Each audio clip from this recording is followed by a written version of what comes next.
BB news ચેનલમાં આપનું સ્વાગત છે। હું છું અજીઝ ઝુપેલવાલા। સમાચારમાં વાત કરીએ તો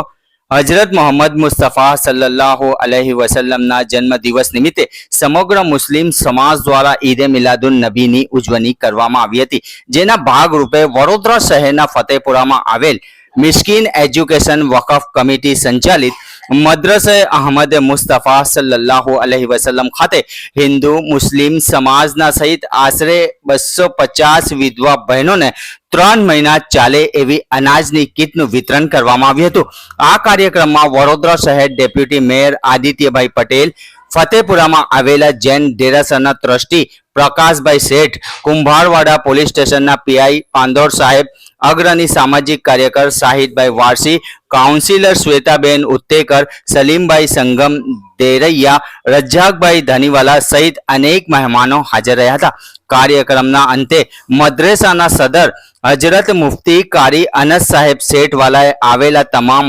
મહેમાનો અને મદ્રેસાના હાફિઝ સાહેબ, ખાદિમ ગ્રુપના સભ્યો, મદ્રેસાના ખિદમત ગુજાર તલબા અને ફતેપુરા વિસ્તારના દરેક સમાજના આગેવાનોનો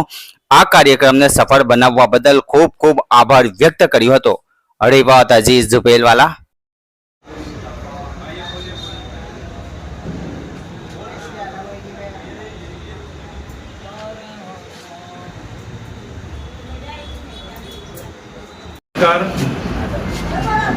આજના આ અતિ પવિત્ર દિવસે, અતિ પવિત્ર તહેવારે જ્યારે મુસ્લિમ ધર્મના ભાઈઓના હૃદયપૂર્વકના આમંત્રણને માન આપીને અને અમારા પાર્ટીના આગેવાનો રજાકભાઈ ગાણીવાલા અને અમારા સિનિયર કાર્યકર્તા વારસીભાઈ અને જૈન સમાજ શ્રેષ્ઠી શ્રી પ્રકાશભાઈ શેઠ અને આ જ વિસ્તારના પીઆઈ શ્રી પાંડોર સાહેબ અને અનેક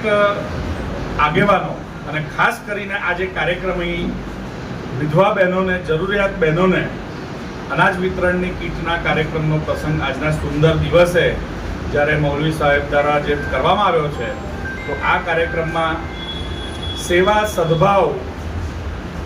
કરુણા અને દયા સાચા અર્થમાં આજના આ તહેવારને યથાર્થ કરતો કાર્યક્રમ આયોજન કરવા બદલ મૌલવી સાહેબ અને એમની સમગ્ર ટીમ અને સમાજના તમામ આગેવાનોને હું હૃદયપૂર્વકના અભિનંદન અને શુભેચ્છાઓ પાઠવું છું।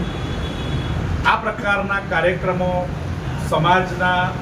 અંતિમ પંક્તિમાં ઉભેલા કેટલાક જરૂરિયાતમંદ લોકો માટે કામ કરતી સંસ્થાઓ જે સમગ્ર દેશમાં પ્રેરણારૂપ બનતી હોય છે, તો આ પ્રકારની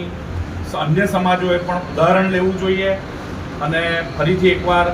આ સુંદર મજાના કાર્યક્રમનું આયોજન કરવા બદલ અને મને આમંત્રણ આપવા બદલ આપ સર્વેનો હું હૃદયપૂર્વક આભાર વ્યક્ત કરું છું। ઘંટી છે તેમને ક્લિક કરો જેથી અપડેટ ન્યૂઝ તમારા સુધી પહોંચી શકે।